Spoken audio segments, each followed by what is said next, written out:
Hello my dear friends, and welcome back to another Star Wars news update. Ever since Revenge of the Sith, Star Wars fans have been wondering what happened to Commander Cody after Order 66. So when the Bad Batch Season 2 trailer teased that he's going to be in it, we were all so excited to find out what is the fate of Commander Cody. We see him talking to Crosshair in the trailer, but we're all wondering, is he going to have a redemption arc? Well, today, the Kiner brothers have answered some of our questions and teased the role that Cody's going to play in the Bad Batch. We're going to talk about that in just a moment, but first of all guys, let's talk about the Andor finale, the Andor Season 1 finale. In yesterday's video, I posted my episode 12 preview. We talk about speculation, a couple of minor leaks, some frames from the trailer we've not seen yet, and overall, how it's set to be an amazing one. But overnight, the official Star Wars social media accounts posted various inside look videos for some of the main characters. We had one for Marva, one for Kino Loy, one for Cyril, for Cassian, but the one we're going to focus on today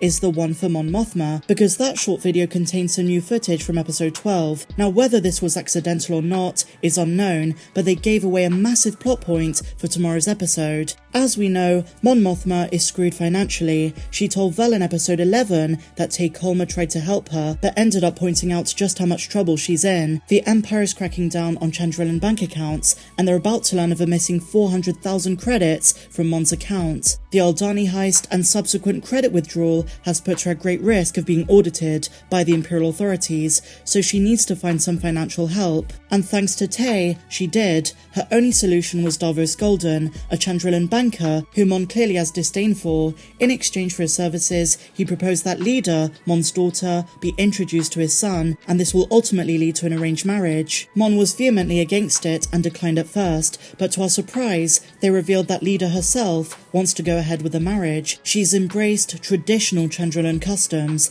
and even embraced the Elder, part of the religious customs on their homeworld. And in the last episode, Mon tells Vel she's got a solution, and we all assumed that she's going to agree to Davos' deal. Well, in the new clip posted by Star Wars YouTube, we see the meeting take place. Leida stands in between Mon and Perrin, while Davos' son stands between his parents. This confirms that Mon agreed, but also symbolises something very dark. Everything Mon Mothma is about to lose.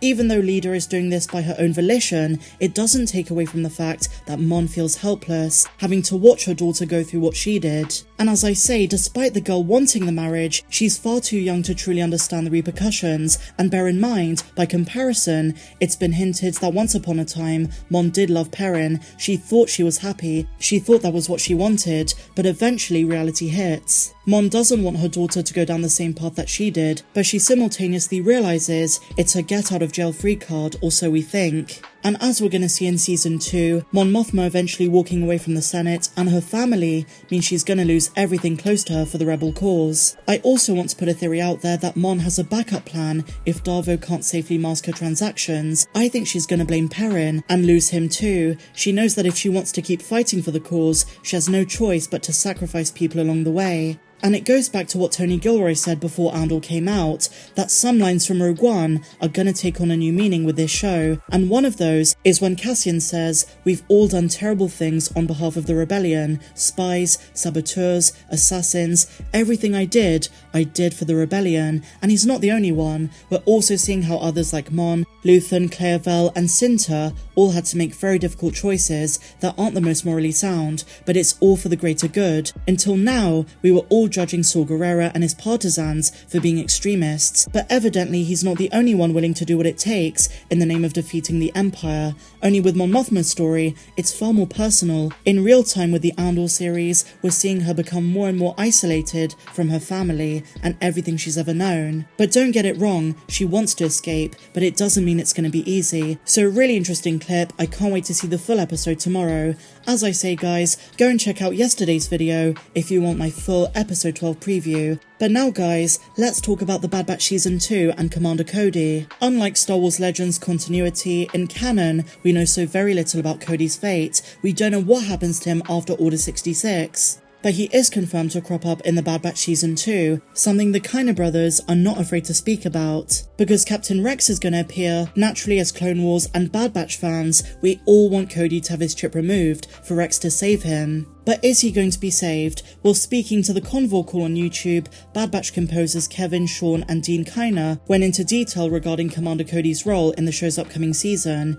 Dean Kiner was sure to mention, quote, different turns in Cody's episode. That's right, it sounds like he's only got one single episode. This is the quote, there's this really great moment with Cody, that's the most I'll say, and I personally I love that episode. I think the direction of it is kind of, it's another turn, you know. Bad Batch, one thing Kevin was talking about, we're always just talking about all of these different turns, and that episode goes in such an interesting place for some characters, Cody included, so it's just, I love the nuance in that episode, and I'm excited for you guys to see that one. So they're kind of talking in hushed tones, they're not revealing too much, but it's interesting they tease it's just going to be one episode, and I suspect that episode is going to be completely dedicated to Cody's arc. Cody in that episode is going to have a start, a middle, and an end point. I'm really hoping it's redemption, but also bear in mind, guys, a couple of weeks ago the Kiner brothers did say there is tragedy in this season. So I think someone is going to die. Could it be Cody? Is he going to meet his end? I really hope not, but who knows? So next up, the Kiner brothers were asked to describe their work on season 2, and Sean said the following, my first thought was eclectic, because there are so many episodes that are wildly different from each other, because of how they... And then Dean Kiner chimed in by saying, oh my god, I forgot one of those episodes. Yeah, talk about eclectic, holy shit. And between them and D. Bradley Baker, some of the producers on the show, they all seem so excited, and they keep reiterating the various themes, the different genres we're going to see. They talked about cinematic noir, they talked about a thriller, they talked about mission-based episodes. I think it's going to be such a fun ride, and I'm so excited to see the character development of people like Omega. What the Kiner brothers are also saying is how different season 2 is going to be compared to the first. We kind of suspected that it's a bit like Star Wars Rebels, and also the Clone Wars, where things really pick up after season 2. I really miss these guys. Clone Force 99 return on January the 4th, 43 days away. I'm super hyped. Share your thoughts in the comments down below. My only worry about Commander Cody is that he's going to want to stay with Crosshair. The two are going to cross paths and they might make for a formidable team, both remnants of the Clone Wars who stayed loyal to the Empire. What is that going to do to them? I know we have some huge Cody fans in this community, and for you guys, I will say, I really hope he survives. I don't want him to die, but then again, if tragedy is part of this season, I can imagine Dave Filoni killing him off instead of one of the batch. And so finally, my dear friends, just a quick update on the Bob Iger-Bob Chapek situation.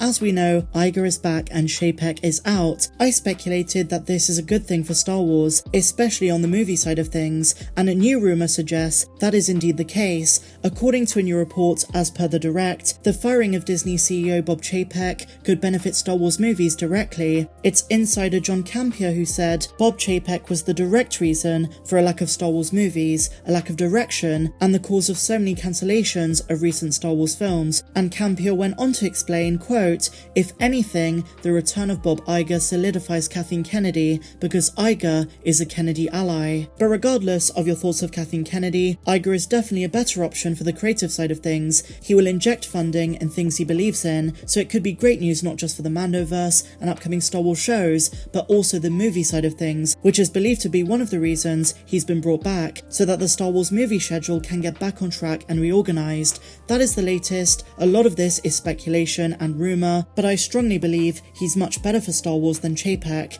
Let me know your thoughts in the comments down below, guys. If you enjoyed this video, please be sure to give me a big fat thumbs up, subscribe if you're new, and I'll see you tomorrow with the Andor episode 12 finale.